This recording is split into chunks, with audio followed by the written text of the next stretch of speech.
Actual true story inbound, be me. 17 at the time. Beta loser who can't get laid for the life of him. Pathological fear of girls since middle school, when some bitch mind fucked me. Have a younger sister, 16 at this time. My sister is boy crazy, really wants to date someone. Announces that she's seeing someone. Father and I start discussing plans on how to shoot the bastard. Few days later, brings the dude home. Tall, scrawny kid with brown hair and glasses. Visibly nervous. My father and I sit down and tell him that he's walked into the courtroom. Discuss for a few minutes. They go out. Dad tells me it isn't going to last. Sis comes home. Announces it was fun. Around a week later, my sister tells me that her BF previously dated a college girl. She's worried that he secretly wants this college girl back. About a week later, overhear a conversation between my sister and my mother. We're not a thing anymore. Trinkholdbeklotter.jpg. Tell my father this. Laughs. Uncontrollably. MFW. My dad predicted exactly how his daughter's first relationship would go down. I want to start this story with 2 bits of informations. 1. I rarely ever smoke weed because it makes me hate myself. 2. I am a newish fag, only lurked certain pages periodically in the past. So this may be a Reddity post, but I believe it belongs here. Be me. Randomly get obsessed with X. Start to meditate and read various books. The Tibetan Book of the Dead, the Bhagavad Gita, Essence of the Upanishads. Start really finding a true balance and relaxation while meditating. Get some weed and decide to smoke it, which always makes me hateful and schizo about my ridiculous past. I'm quite the fucking pathetic incel. Start meditating for about 5 minutes. And smoke the weed. I start reliving my pathetic past of trying to summon succubi and incubi. Oh, I forgot, yes, I am a weird motherfucker and have wanted to die because of it for like the past 10 years. Suddenly I stand up from my meditation and puke all over the fucking floor. It's a pretty good hurl. I hop over the puddle of puke to get the tools necessary to clean it up. I get to the kitchen where the cleaning supplies is. We are out of paper towels. Then I get mad about how lazy I am for not buying paper towels when I've been out for like a week. So then I get mad about how lazy I've been with the upkeep of my house. I think about my life, then what I eat, and I'm just like pacing the house analyzing my terrible existence present and past. I randomly walk into my puke puddle with both feet. Now there is puke all over my feet and I walk through the house to the kitchen to where I have the materials necessary to clean it up. Now there is puke all over my house. I'm pissed and start thinking about how to clean all this up. Realize I might as well just mop the whole house. So I get a shitty towel from Walmart and first clean my feet. Then scoop up the puke with it and just throw the towel away. Shit, I meant to change the tittle to puke on floor. After my floor gets cleaned, I tilt my head and tell Alexa to play After Hours by the Velvet Underground. If you close the door, the night could last forever. Leave the sunshine out, let's drink a toast to never. I start thinking about how many doors I've closed physically, consciously, and subconsciously. I start thinking about how many doors are in the hallways that the first doors lead to. I realize that is all this life is to open up as many doors as we can and find the one true door that leads to enlightenment. The route can go in many different directions, it can zig and zag. Some of us may have to open 4 doors. Some of us may have to open 100. Some of us may do it in 2 lives, some of us will do it in 100. Who knows? I am the retard who made the post about huffing himself to retardation and asking if my brain was too fucked up to find enlightenment.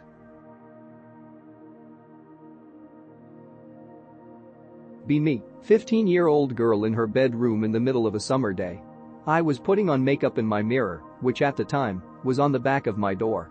My closet, open with the light on, I'm weird about that, is on the same wall, so I can't see it from my peripheral view to my right. Suddenly see a vaguely human-shaped black blob lean out of my closet, not like it's bending, but like it's standing on the wall in there. Pause what I'm doing, and just kin to stand there's for a second. Holy shit, what the fuck is that fucking thing? Look over to it and it's gone. Okay. I guess. I leave the room immediately and talk to my grandmother, who I live with, about it, tell her I don't want to sleep in there now. She says I can have the room in the basement, which I agree to. Move down into the basement room within like 1 day. Like a week later now. Laying in bed, I fall asleep normally. Have a weird dream about a woman out in the middle of the ocean She's talking about something to do with her baby. How they wanted to take it from her, so she moved out to an island by herself. There is no island or baby. Wake up. Wathific. Ignore it. Next night I dream of the same woman looking over a very young child. She talks about how the kid is abused and she wants to help, but can't because the kid will be afraid of her. These dreams continue for a fucking month, every night. They just stopped one day. Not had one since. I'm 18 now, so it's been a bit. I grew up abused and neglected by my mom, can't help but think something was trying to reach out to me. Or maybe I'm just arranged id. Pick unrelated.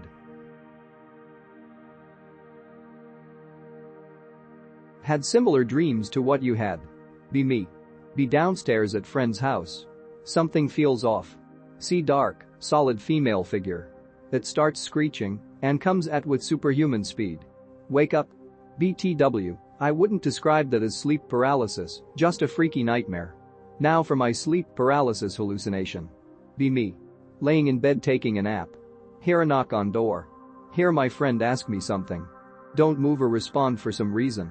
Moment later, end up turning my head over shoulder. See tall dark figure with purple light illuminating hallway. Body forces itself in fetal position. Can't move for a minute. Eventually fall back asleep.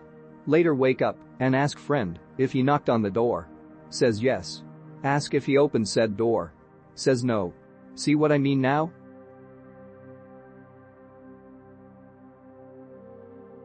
Be me. Watching vids on my bed. 2 a.m. Time to sleep. Turns off phone. Takes off headphones. Closes eyes. Hears a low frequency sound. What? Gets out of bed. Unplugs, turns off every electrical devices in my room. Still can hear it. Walks around. Notices that the volume of the sound is higher in the middle of the room. WTF.png. Google's strange sound. It's actually called the Great Hum. Scared.png. So WTF is the Great Hum. People say it's rocks underground, but I don't buy that.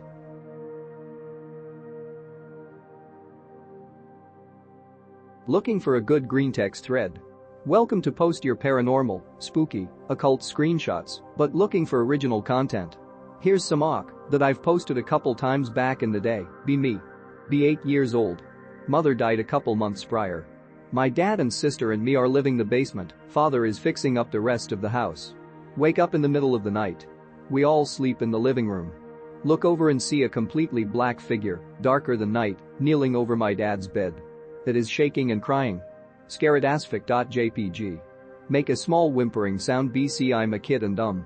The shadow thing turns its head and looks at me. Stands up to walk toward me. Hide under the covers and start praying to God for help. Hide for a while before finally peeking out. Nothing is there. Wonder for many years whether it was my mom or a demonic spirit. Pick unrelated, just a strange capture I got from a thread where someone discovered a strange language and looked to have it decoded.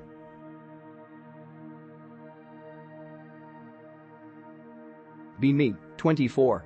In the Philippines, hanging out with friends on private beach. 3 a.m. We're drinking, decided to go find shops to resupply. No town on this island, only shops and huts. Start walking down the road from the beach with a friend. Hear dogs barking. Friend and I stop to pee by the road. Pitch black, had to use phone flashlight to see. Saw the dogs, tried to ward them off with flashlights. Dogs were big, but not too weird, had eye shine but that's it. Then all of a sudden a guy appeared. Literally just appeared, standing in the middle of the road. When we got to him, he asked where we were going. Remember, it's really fucking late on this beach. Told him we were trying to look for an open shop. He said there was one, but it was really far away. Bump.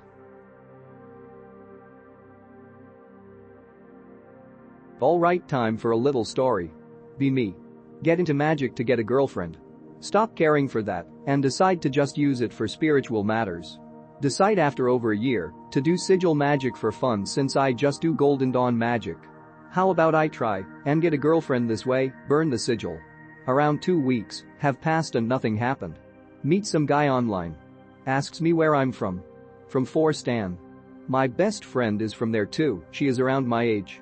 He really wants me to talk to her. Did this happen because of the sigil? I don't even know what to think. Am I getting to meet some girl now just because I did that sigil, or this all just a big coincidence? There are no coincidences in magic.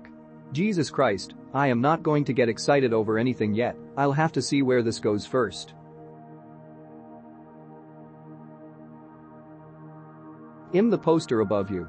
Be me 19 yo in US Army in Iraq. On QRF, Quick Reaction Force. Sitting in MRAP, big ass truck, look it up. Listening to radio to hear if anyone outside wire needs backup. Probably 0200 and battle buddy is sleeping in back. Truck is on with headlights on pointing at Humvees across from us with HESCOS, look it up, behind them. Radio completely quiet as I see dark figures load up in the Humvee across from me. I can even see on figure carrying the 50 cal on his shoulder the same way I do every day. Figures open doors and load into Humvee. Humvee never starts up and figures have vanished completely into truck. Radio still quiet.